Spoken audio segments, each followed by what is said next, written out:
Estamos de regresso neste congresso. So we're back at this APDC conference, face-to-face here in Lisbon, in this auditorium of the School of Dental Medicine. You can follow us in Portuguese or English. So we're going to carry on. We've spoken the last 2 days about talent, how to discover talent, how to upskill, and how to retain talent. That's where we're going to carry on now.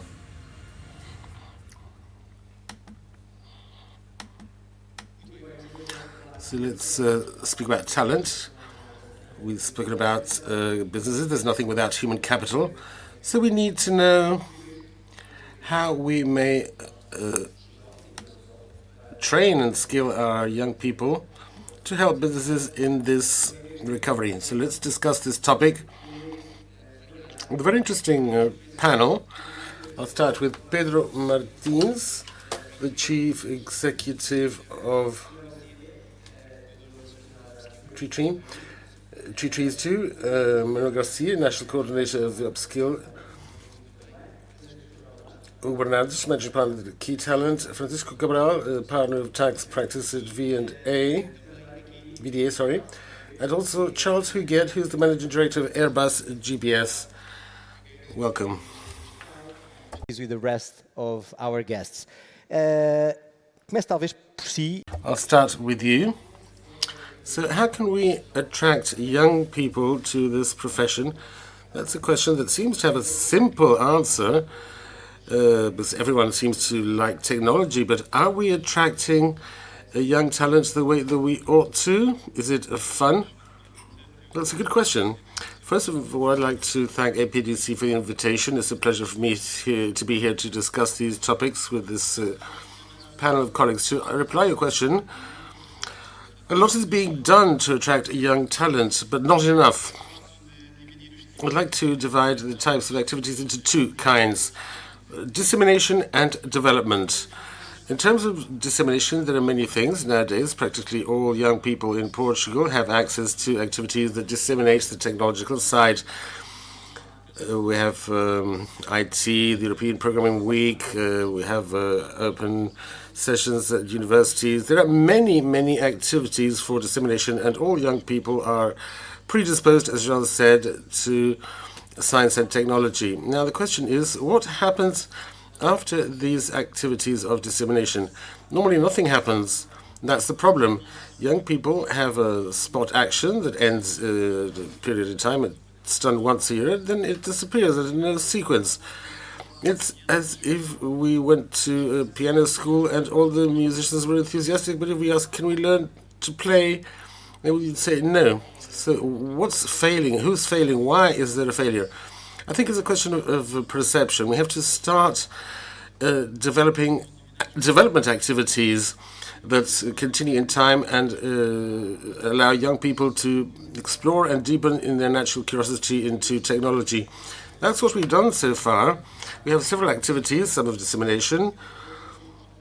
Could you please switch your microphone off because there are interferences. Besides, we have development activities as our after-school program, which last year had more than 1,000 students taking different courses about technology, programming, artificial intelligence, algorithms, computer architecture, machine learning, a series of courses that enable young people to explore and deepen into these areas, more or less like we do for music and sports.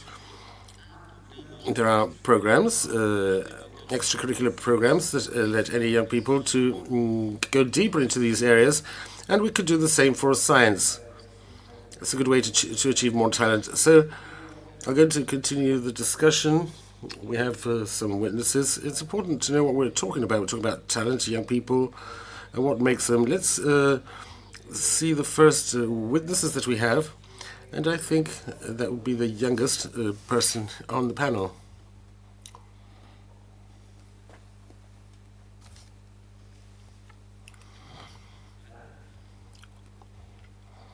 No, there seems to be some problem. We can carry on with our discussion. So let's go to this witness. We're speaking about the younger people and those who are looking for their first job. But there are others of us who need to be upskilled or requalified. A lot of people are out of a job, unfortunately, with the pandemic, especially in the hotel and catering industry. A lot of people had problems, but it's good to see that some people who worked for the restaurant industry and now, after some training, they're in one of the most sought after areas and getting a better wages. There are examples that we like, and they justify projects such as Upskill. That's the aim, after all, to challenge people, challenge society. There are many companies here that come from this challenge. Naturally, many jobs are going to become automated, so these people are underused, but they need to be upskilled. They should be afraid, because the main challenge for society is this one. They should be afraid of upskilling. So can any person work in this area? The idea is that I have to understand behind the scenes. A colleague was saying, but I'm not a nerd. I'm not advocated for this. If he's not a nerd, he's working there, so that would be the question. I can't say that just anyone could do it. I mean, you have to be realistic. People have to like this. We all have to like what we do, otherwise we wouldn't do it. So we need conditions to access the program. But the program, and that's part of the obligations of the companies themselves when they started this program. The important thing of the principle is these are people that we're going to host who have no knowledge in the area, and we have to provide them some basic knowledge so then we may access programming areas in specializations that these people are going to be using. So that is a basic component. What does this require from people? Upskilling. We usually use this idea. It's not a training activity. Upskilling is a change of attitude. Can we imagine someone who was working at a restaurant and now would like to work in the world of tech? They need training, obviously. We need to know who's going to provide this education. What's the process? So the candidates, we launch a candidacy process. It's expected 3 years. But every year we launch this. And the challenge for society is a global one.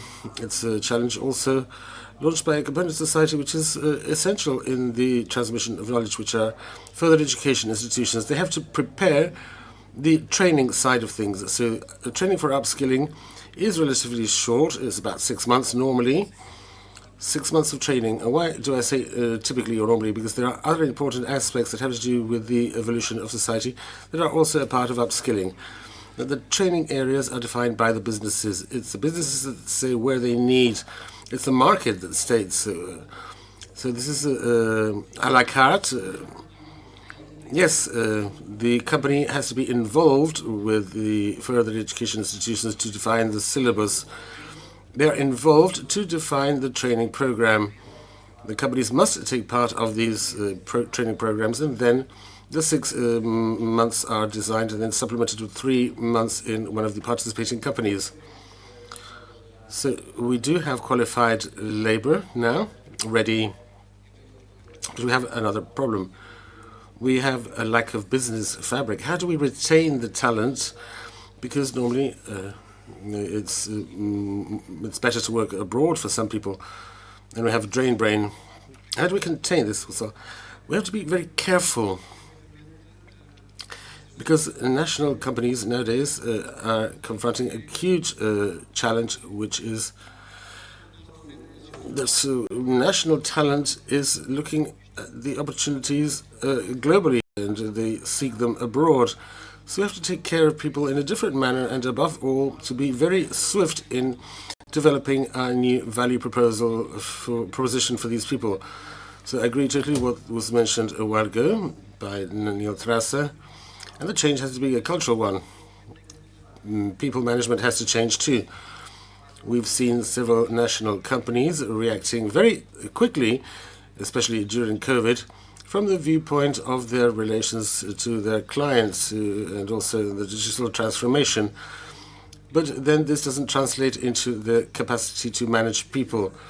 And leadership is going to play an important role here. I'm using the word solution on purpose because it gives us an idea that it's not enough to have a job and whatnot. It goes further, it goes beyond that. We need to have time for ourselves as well. So more and more the topics associated to work-life balance and to the purpose and the meaning and sustainability in that which is the affiliation of the organization are essential for decision-making. The same happens in the way we interact with people. All the touch points we have with the candidates that eventually become collaborators are absolutely essential to be taken care of to run the organization. And so the national organizations have a lot to do there too. We're seeing that it's very common that there is a gray area in terms of strategy in company branding. It's in human resources, in marketing. Who owns the communication and all these programs that are necessary to develop? Once again, it's absolutely essential to also have a change of culture. Whether we like it or not, that's the most difficult one to achieve because it's a part of our country's culture. We're going to now enter the second round, but this also requires funding, doesn't it? We've heard some of this morning, because it may eventually be a disincentive for young workers. That's a very good question, and I dare say that the expectations when you ask a person like me to come to the panel is to propose measures to reduce taxes. I ask you, if it's a disincentive, do you think it's necessary for other things? That's why I would like to start the other way around. It's interesting. When we had our first group discussions, one of the aspects that I highlighted was the fact that some mechanisms existed to mitigate this. And perhaps we don't always manage to disseminate it in the best way. So the tax load is a very important problem in our country. We all pay taxes. We know this every year and sometimes even more regularly. But it seems to me that we have a set of initiatives that have been carried out and focused and made available to people in this sector. But they haven't always been used or disseminated to attract and retain talent. We have a problem there specifically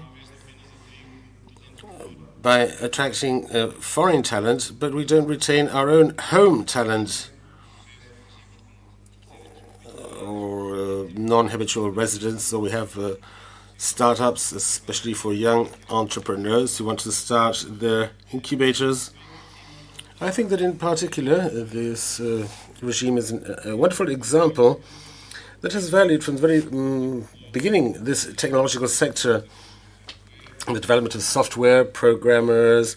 There are some people with experience in databases, and they've always been in the list of added value activities. But for some reason or other, it's been disseminated as a regime for pensioners or large capital holders that would come to Portugal to be exempted from taxes for their fortunes.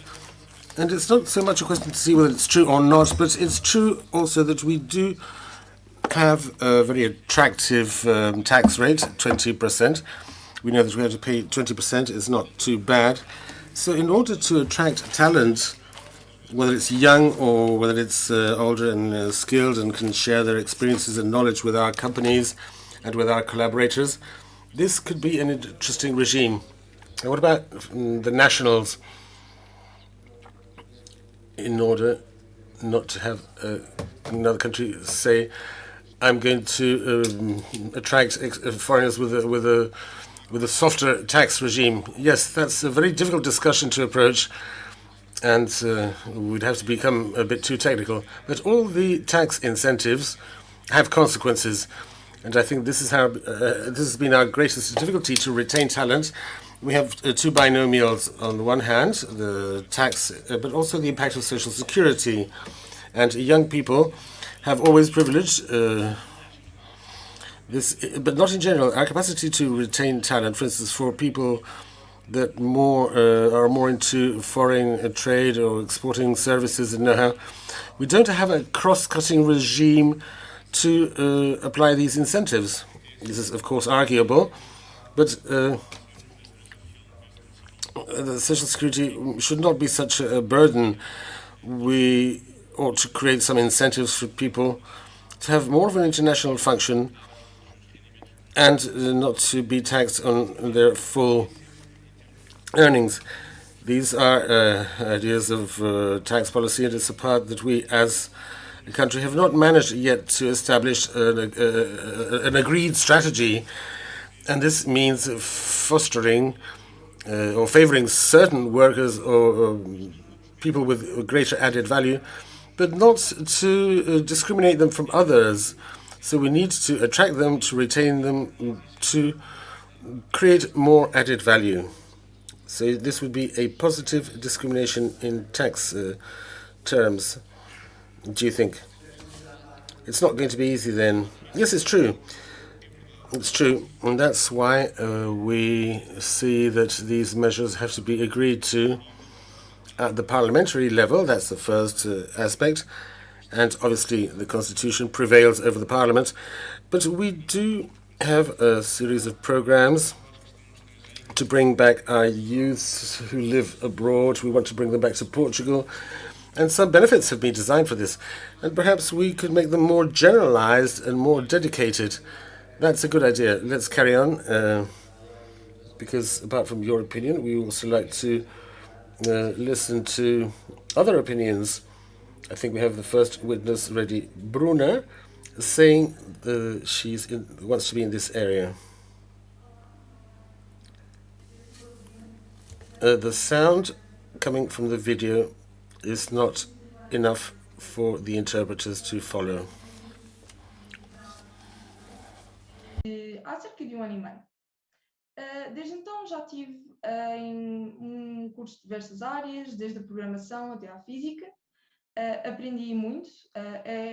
São todas atividades muito práticas que realmente me mostram o que é interagir neste mundo das ciências e também poder aprender com outras pessoas que talvez já tenham mais conhecimentos que eu e também ensinar alunos novos que estejam interessados.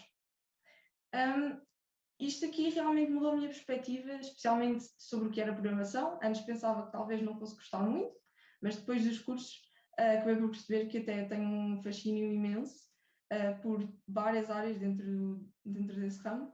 The speaker is describing her journey after learning programming. Espero assim poder incentivar muitas jovens como eu a darem mais uma chance às ciências no futuro, porque é muito interessante e acho que é bom e é preciso mais pessoas, especialmente raparigas, neste campo. Obrigado. Thank you very much to Bruna for your witness. As you were saying, we need this kind of witnesses for other young people to also want to access this area. Now in English. The Airbus has a new center in Portugal. My question is, why Portugal? Why in this country? What conditions do you have here that you prefer than the other country? Okay, thanks for the question. So maybe before starting to answer the question, you need to understand what Airbus is doing in Portugal. We decided to open this center. Open this center 1 year ago to regroup some support services which were previously fragmented and scattered all over the entities of Airbus around the world, in order really to have all of them under the same roof, to connect processes in order to really improve the performance of end-to-end processes. I'm talking about finance processes, HR, procurement, customer service, engineering, communication, any kind of overhead functions which were once again fragmented before, which will be now under the same roof, with really this ambition to connect processes and also to digitalize processes, okay? To automate tasks as much as we can. So this is why we came to Portugal, because we really think that you have a specific ecosystem here on two aspects. First, on the tech competencies, and also you have this GBS industry, Global Business Service Center industry, with people which are fully trained in your very high-level universities and schools to enter into this kind of challenge, to take over activities from all over the world, to put them together, to digitalize and to automate. This is why we came here 1 year ago. Do you have more nationals, I mean more Portuguese or other nationalities working here in your hub in Portugal? So first, in one year, we managed to select a bit more than 200 candidates. Out of that, we have 23 different nationalities. 80% of our people are Portuguese, but then we have a lot of other nationalities. This was also a reason why we wanted to come here, because in Airbus, we always say that diversity drives innovation. And it's just a fact that we have 23 nationalities already after 1 year. As a foreigner, how do you look for what we are saying here, our difficulties to attract young people or requalify other people to this job in Portugal? I must say that I've been a bit surprised by the very strong competition, which is in Lisbon, but everywhere in Portugal for this kind of activities. So this is our first difficulty. What you need to know is that we have a very steep ramp-up in front of us. We started to operate in July 21, so it's less than 1 year, and we need to be at 400 people at the end of this year. So that means that we need to follow this ramp-up, we need to find the right talents in something like 18 months. And the competition is really not helping us. So that means that, so first I can confirm that the quality of the competencies that we have been finding until now is very high level, but the quantity of talents is not there. So that means that we need to create a capacity that we need at the speed we need. And I'm very happy to work already with Manuel on the Upskill program. So we are part of this first promotion for us, trying to train over the next 6 months some SAP consultants, for instance, a team of 15 people. It works well. We need also the help of, let's say, all of you to, let's say, support the very early stages of the young talents, like the internship program that we are trying to enter into since a few months. A bit too long and too complex process, if I may. So this is where we need you to really create this capacity with the right quantity at the speed of the business. At the speed of the business. That's the problem, the speed of the business, you know, levels of life. My next question is more difficult for you to attract or to retain this kind of talent? It's a bit too early for me to say that it's difficult to retain people, because keep in mind that it's only 1 year for us. No, I would say we don't have any attrition yet, and which is obviously normal after 1 year. I think that attraction, as I said, is an issue because of the competition, but I think that we have good competitive advantage. We are the worldwide leader in the aerospace industry. We were talking about development. We have any kind of rooms for development for this young talent, and this is really what they are looking for. They can obviously stay in Portugal for a few years, but we can offer also international mobilities. We were talking about sustainability. We will be the first one on the market to fly a zero emission aircraft. So we have good arguments, I would say. But retention will be a real issue for us. We know that because we know the average ratio of 20%-ish of retention of attrition every year. It's about employee experience, I think, and this is really the idea we have of that. Employee experience means opportunity for development, workplace, working environment. We have already a very flat management structure to give a full autonomy, responsibility to those young people. So we feel that we have already very good feedback from them, but we know that retention will be a challenge. Pedro, voltando a... Well, back to the youth, we've already heard Bruno. We're going to hear 2 different courses, and we are going to the last one that exchanges a course that was a safe, secure course in Portugal. So, but how? That is when these youngsters want a career, do they prefer a company like Airbus or your company? So it depends on the youngsters nowadays, because the youngsters are not just as ready to carry out a more conventional job, you know. So So sometimes it's difficult to compete with this. For example, in a unicorn where things are much freer, people can express themselves in a different way. They've got more autonomy, and they do a remote job, which is a difference. And so, big companies can adjust themselves. They can sort of meet the wishes of the youngsters. There's a market for everybody. It's not a good salary. We were talking. It's not a good salary that can attract a new generation to this area, but a quality of life or a corporate culture. Well, I think that today we have a generation that thinks in terms of purpose.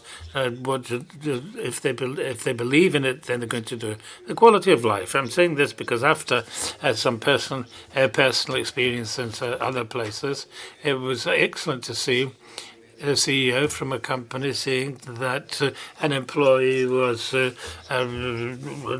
motivation and he liked surf. He said he'd like to play the surf and he put a surfboard on his front door. And so I'm not saying that everybody can do that, but I'm saying the quality of life has got to do with the idea that we comply with our purpose and the things we like to do, the things we do the things we like, and freedom is very important, and so we can change the sort of generation. We're going to hear another person from that generation, a second young girl in another phase of this life. Leonor. My name is Leonor. Thank you for the invitation to talk about my experience in 3T2. I saw this and I did 2 IT courses and I enjoyed participating, and everybody I met were fun. And so through this company I understood a little bit better the area I wanted to follow, and so I'm going to applied maths, and which I enjoy. And if it wasn't for this company 332, I think my experience could be a little bit different. And so in addition to this, I continue to talk to people that I met in 332, and so my experience at university has become more enriching. Thank you. We still... Let's hear the third one now, because it can lead us to our next conversation. Now, who am I going to hear? Carlos. And so we can, let's hear why he changed his life for this one. My name is Carlos. Thank you very much for this invitation. As I was considered a good student, I wanted to do science and engineering. I did the summer academy, and then I went to the Instituto Superior Técnico, and I held a number of conferences. I'm sorry, the sound is very bad. In the next year, I went to Arco, and I carried out a deeper learning project through this school year. It had a lot to do with IT and programming. In the 12th year, I started a project which was more intense, and there were courses for primary school, secondary school on topics that are not taught at school. And then after school, I went to Arco, where I developed a computer game. And after school, I carried out a number of courses. These are some examples of the courses. Now, like a young person who wants to play football or play an instrument, 332, there's an opportunity to learn about outside the school. And so in all these activities, also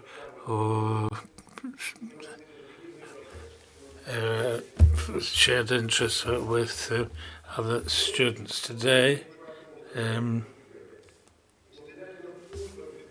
So my course in 332 was excellent, and so So with being with other students, I will tell you that I hope that 332 continues its work in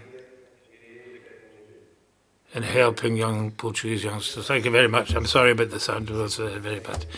And so Pedro is an example of somebody in my generation who I mean, it would be an engineer, doctor, lawyer.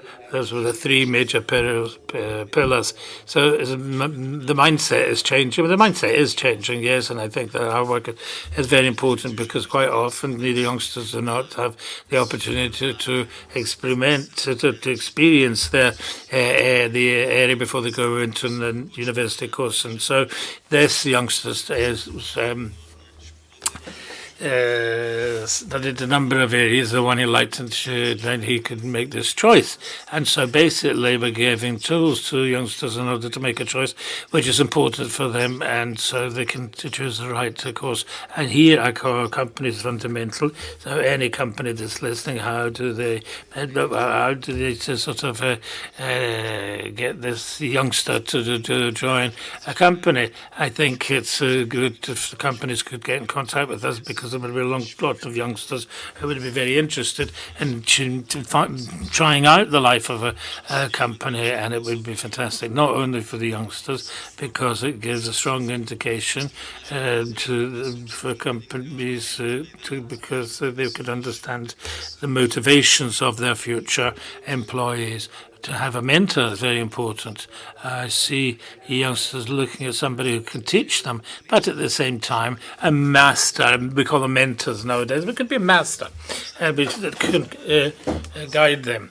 And so we talk we use role models a lot, and we think this works perfectly well because when we're all young, we're looking for inspiration in somebody, and somebody that does what we would like to do. And so we could ask we can ask them what they like, what they don't like, and we should give that opportunity to all youngsters. Manel. And so does a mentor work for somebody who leaves a job and goes into another job? And I don't know whether you know whether there's any Portuguese who you've known in one of these areas that we consider, and that worked in a very solid, secure area, and then said, no, I want to change, and I'm going to somebody else. Well, I've some examples of people in other sectors linked to music, for example. Obviously, they're not going to change. They're still they're changing the taste. They still like music. But there is an aspect when we talk about requalification of people, we sometimes forget that these people have a past. They have an experience, a living experience, and for the corporate life is very important too. And so everything has reflexes on the way we work and live. And so, for example, this year, let me give you an example. We had a father last year. We know he's a father because he frequented Upskill, which this year he sort of pushed his son to join Upskill too. Why? Because the father felt that the program had changed his life.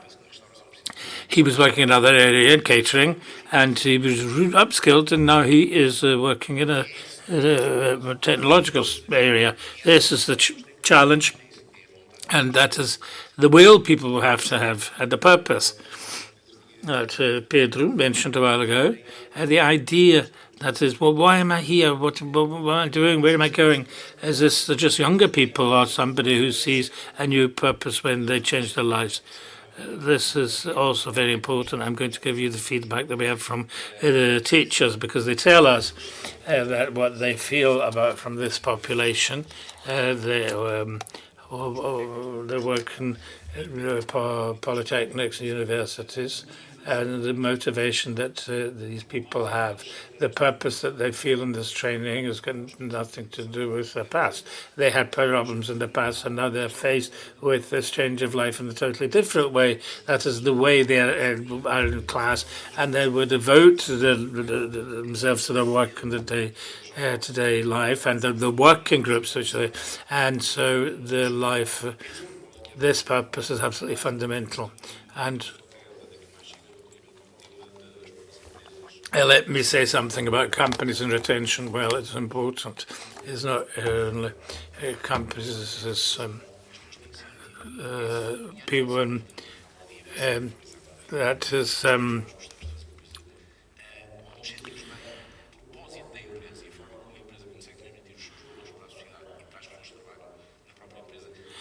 so the people who work in the company is fundamental, and so after 3 months, this is a fundamental period for companies to,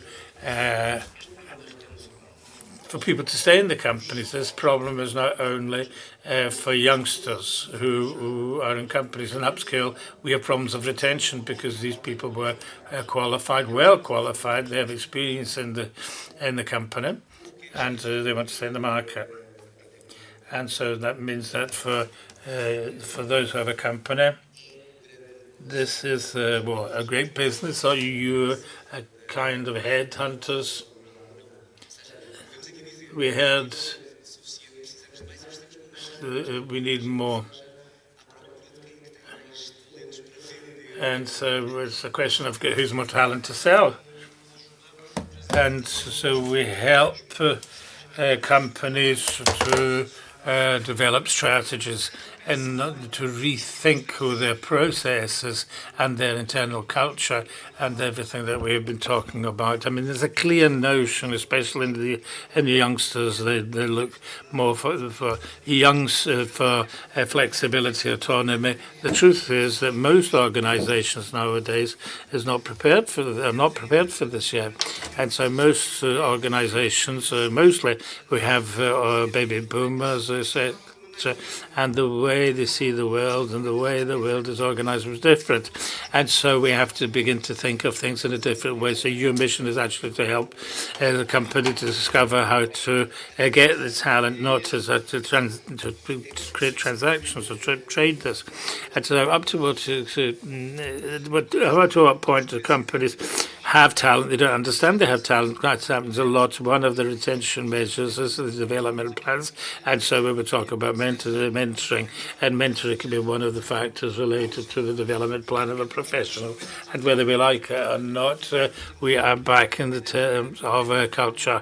And so quite often, the person can be requalified for the areas where we lack talent. And so quite often we have blind spots in the organization that we cannot identify, especially in terms of human capital. And we have people who are involved in Upskill or something similar because they like the area of programming or they have a specific interest in that. And so there is, in fact, the obligation to look more and to allow people to grow in the organization. So you're talking about something we saw this morning, the problem of management. I mean, it's difficult to hear, but this is a management problem. And transition was very quick, whether we like it or not. And here, COVID has come to prove that especially for the knowledge worker, that telework, remote work actually works. And so if it works well, as we said, we have greater range, so metaverse, 5G. No, there will be no interaction. There will be no physical presence, but there will be, and so the problems are greater, so we have to create strategies to fight them. For instance, it's not only taxes, there are other illegal aspects that we have to take into account. Up to what point is the law, which always takes longer to change, is accompanying this digitalization boom, and in a specific case, the contracting retention. A contract is not made in the same way with this type of labor force that we're talking about here. What what are the changes, the alterations that are being made. Or a contract, for example, a legal contract should take into account. So this is a question which is very demanding for the legislator, because this is not a Portuguese problem. This is, we have to be fair, a legislative process. It is slow, and in comparative terms, this is some of the slowest. I mean, it's got complexities that are well known, and we've seen from the panel and the experience of all participants, the reality is quicker than any other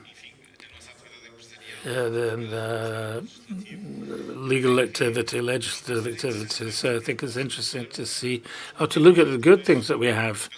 I'm sorry for highlighting this point. I like to see this from the most optimistic point of view. We hear the experience of the Airbus, which is shared by other international players, by international companies that are setting up shop in Portugal, and they recognise that they have no problem in contracting talent. Sometimes they have even a lack of talent. I'd like to say two things, which has got to do with purpose and the retention of talent. A while ago, we talked about, for example, in taxes, we have ERS. And so for those who don't know it, when you have a number of exemptions and income tax for young people up to 26, 28 years old, and up to an income of 28,000 euros a year. And so maybe the cost,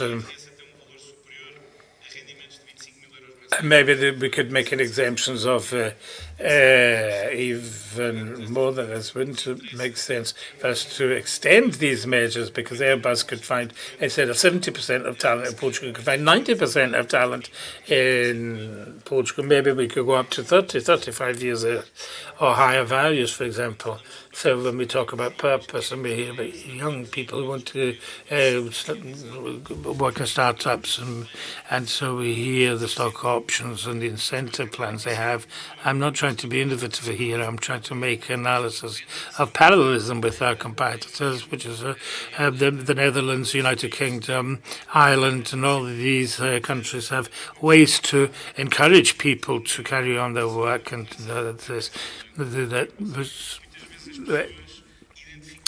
the people are identified with identify themselves with the project that the company represents. They would like to have the possibility to be part of the company, not only as an employee, but employees are seen as someone who are integrated in the process, but it's not the company.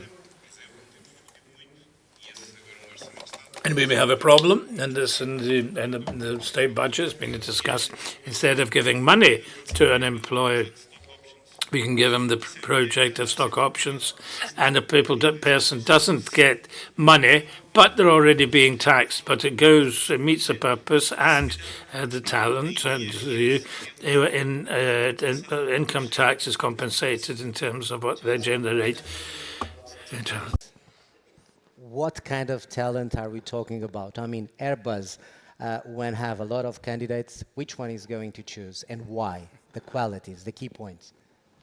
So first, I would say that the hard skills are coming as the first place, obviously, and this is where we need all of you to help us to create more of those hard-skilled people.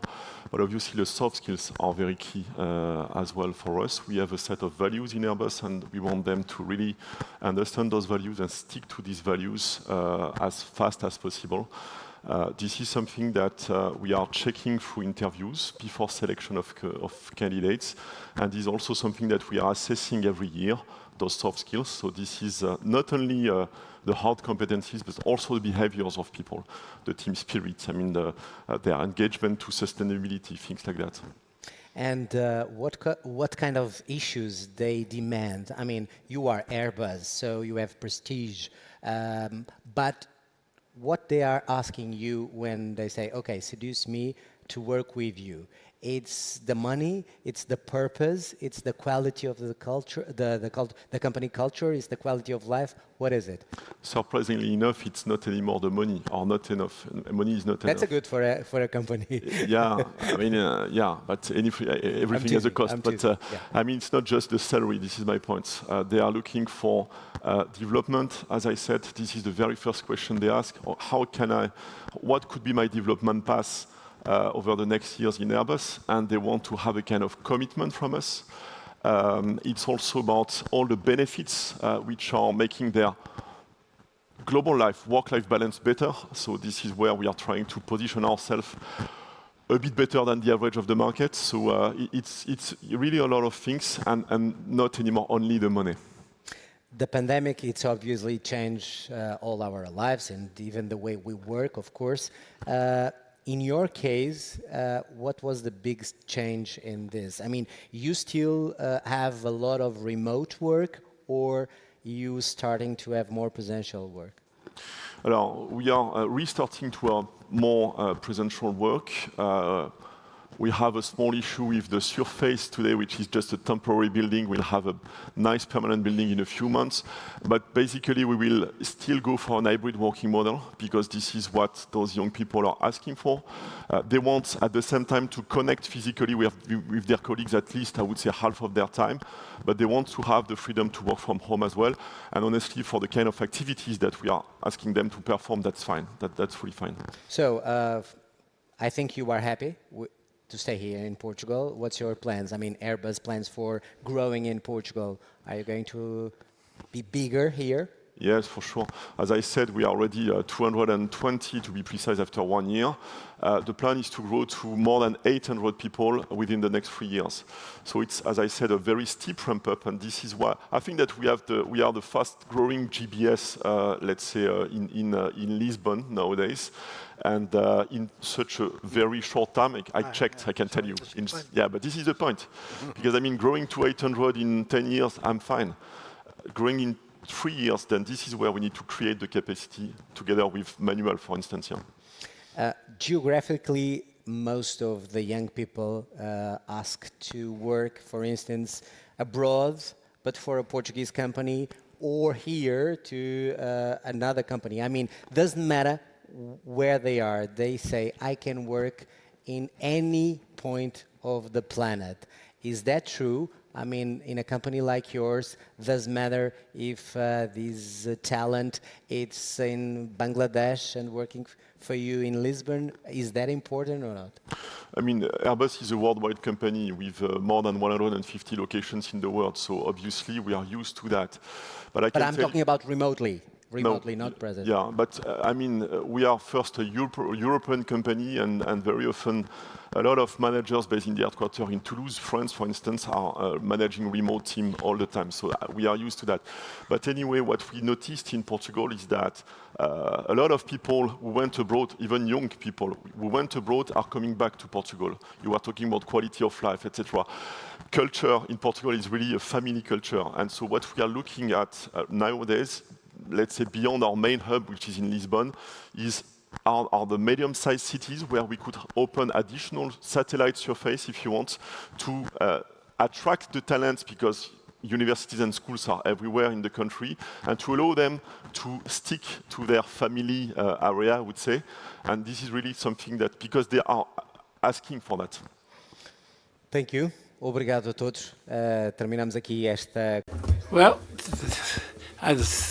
that was a very interesting conversation. Well, it gives us the impression after this conversation that we're in a country full of talent, and thank you very much, all of you, for your contribution, and so everybody here and at home, thank you very much. And now we can go and have lunch, and we will be back in an hour, and we're going to talk about media, journalism, telecommunications, a lot. Oh, see you later. Have a nice lunch.